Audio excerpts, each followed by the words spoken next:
Devolva a minha aliança. Pedro e Antônio foram criados na mesma rua.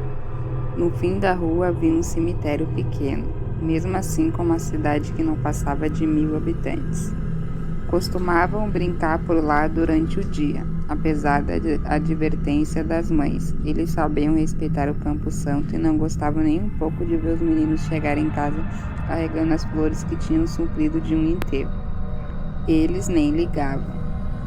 À luz do dia, o cemitério parecia mais um parquinho cheio de cruzes brancas. Volta e meia derrubavam uma enquanto brincavam de pique-esconde. À noite, no entanto, não se aventuravam por lá. Todo mundo sabia que as almas penadas acordavam quando os vivos iam dormir. Quer dizer, não se aventuraram enquanto tinham alguns 10, 11 anos. Assim que começaram a crescer um pouco mais, foi dando aquela vontade doida de experimentar coisas novas, e desafiar o medo é uma delas. Sentir até onde vai o próprio pavor, o coração disparado, a respiração acelerada, até quase não caber mais nos pulmões. Os olhos arregalados a ponto de pularem para fora, até dar uma vontade de rir e gritar ao mesmo tempo. Aos poucos, eles começaram a explorar o cemitério à noite. Pedro, que sempre foi o mais medroso, mal conseguia permanecer ali 2 minutos e já queria voltar. Tirando uma lâmpada meio mortiça pendurada acima do portão, não havia nenhuma luz lá dentro. Era preciso acostumar os olhos à escuridão.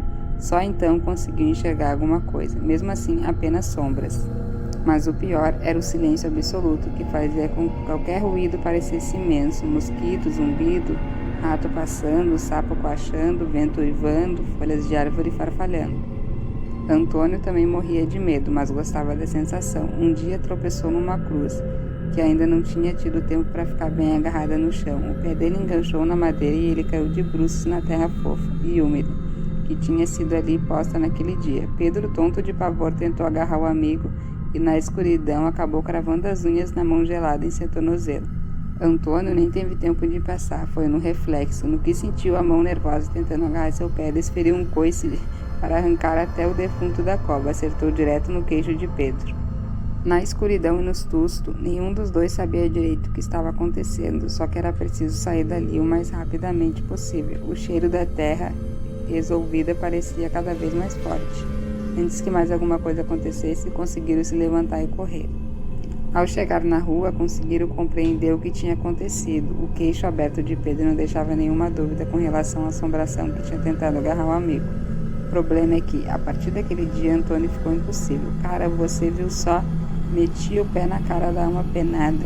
Alma penada coisa nenhuma, idiota. Você deu um coice na minha cara, retruca Pedro. Mas eu achava que era uma assombração, não achava? E se fosse, você tinha dado um coice nela do mesmo jeito. Pronto, ninguém segurava mais o convencimento do cara. Agora já acreditava e contava para quem quisesse ouvir que foi mesmo a mão do defunto enterrado naquele dia que tinha agarrado seu pé. Desfilava pela escola todo herói, e a cada relato aumentava um pouco da história. Tinha dado até para ver um pouquinho do cara morto, com os olhos já meio furados de verme e os cantos da boca esverdeados. A unha dele tinha crescido e depois da morte estava mais comprida que a de uma mulher. Pedro já estava cansado daquele falatório. Depois estavam novamente os dois passando diante do cemitério por volta das 11 horas da manhã. Chegava um enterro novo. Vamos lá ver? Chamou Antônio. Pedro concordou. Era uma noiva ainda vestida de branco. Tinha morrido no dia do casamento, antes de começar a cerimônia. Resolveram acompanhar, só por curiosidade, porque a falecida era linda. O caixão já tinha abaixado a sepultura e o coveiro jogava a terra por cima, quando o rapaz, transtornado, provavelmente o noivo, deu um passo à frente e jogou a aliança dentro da cova. Sem se importar com isso, o funcionário municipal continuou o seu serviço. Pedro e Antônio ainda ficaram por lá um tempo, comentando o jeito das pessoas e fazendo piada até que todos foram.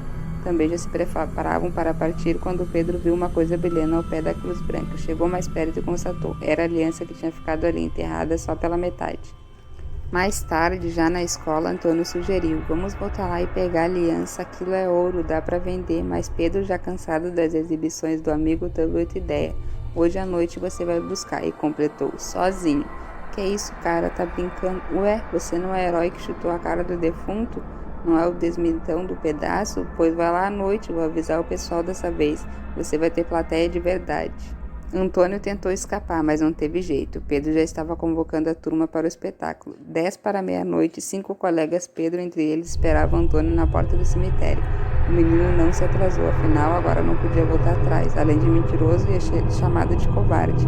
Passou pelo grupo com um olhar superior e mergulhou na escuridão, morto de medo. Por sorte ou azar, a lua estava quase cheia, não estava tão escuro como da outra vez. Era melhor enxergar o caminho e chegar mais rapidamente à sepultura da noiva. Mas, por outro lado, a luz mortiça da lua jogava uma luminosidade sobrenatural por cima dos túmulos e das cruzes brancas.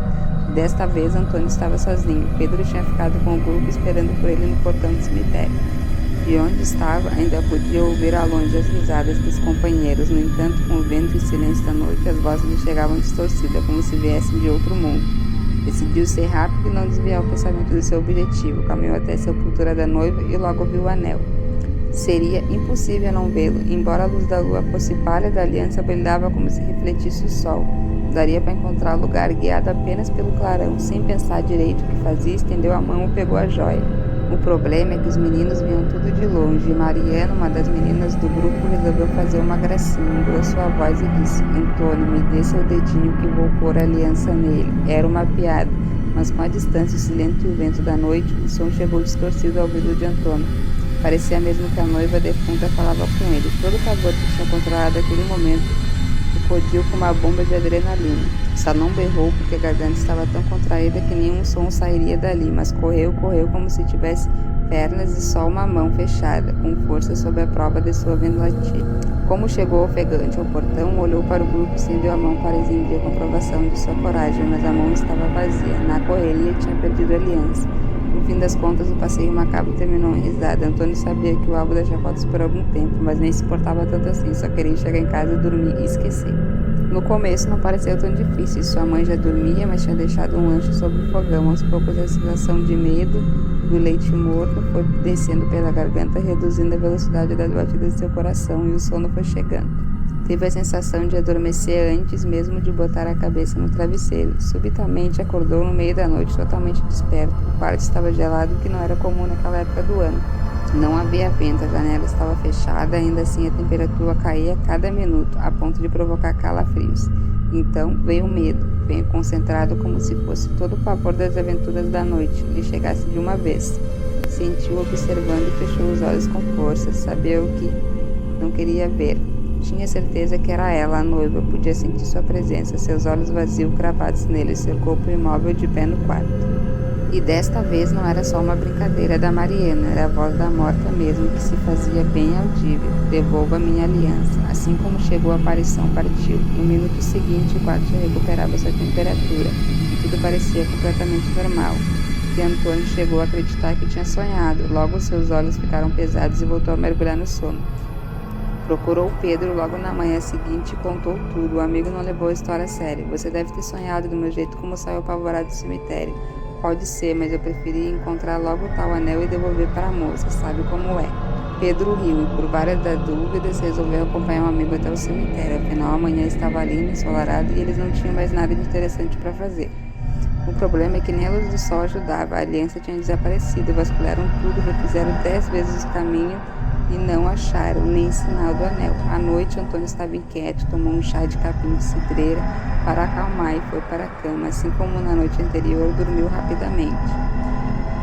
Mas como na noite anterior despertou antes da madrugada, o mesmo ar gelado em seu rosto, a mesma certeza que havia uma presença em seu quarto, a mesma convicção que era a noiva e a mesma voz: devolva minha aliança.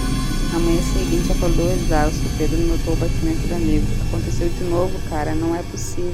E dessa vez não foi sonho, foi defunta mesmo. Os dois voltaram ao cemitério e novamente perderam o dia tentando encontrar a aliança. Impossível, parecia que ela havia sido tragada pela terra. A aparição retornou por mais 4 noites seguidas, sempre igual, os mesmos olhos vazios, a mesma boca que não se mexia enquanto falava, as mesmas mãos caídas ao longo do corpo. Finalmente, em sexta-feira à noite, a noiva disse: se você for até a minha cova amanhã à meia-noite e me pedir desculpa, prometo que não volto nunca mais, mas vá sozinho. Desta vez, Antônio a viu desaparecer lentamente enquanto o quarto retornava à sua temperatura habitual. E decidiu ir na noite seguinte. Cumpriu o prometido, dirigiu até o cemitério, enfrentou a escuridão e o pavor, chegou ao local do encontro marcado. Realmente pretendia pedir desculpa à noiva. Além disso, pensava em rezar também alguns Padres Nossos e Ave Maria, como garantia. Mas, assim que se aproximou da sepultura, sentiu já o conhecido ar gelado em sua espinha. Não teve coragem de olhar para trás, sabia que ali estava algo que não tinha como fugir. Queria rezar, queria pedir desculpa, mas a garganta estava apertada, de tal modo que não permitia a passagem de nenhum som. Sufocava de pavor, queria falar e não podia, queria gritar e não podia, queria respirar e não podia, até isso era impossível.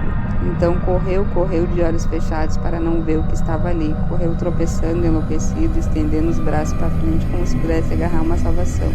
Correu sabendo que nunca mais ia conseguir dormir. Subitamente sentiu seus pés se prendiam em alguma coisa e no momento seguinte seu rosto estava mergulhado num monte de terra recém-revolvada.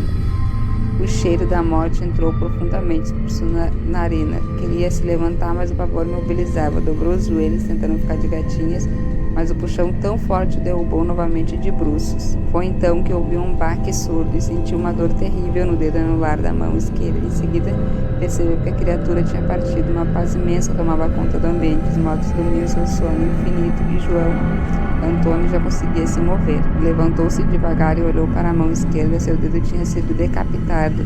Embrulhou a mão ensanguentada na camisa e foi andando lentamente pela casa. Pela primeira vez em muitos dias sentiu que dormia sem sobressalhos.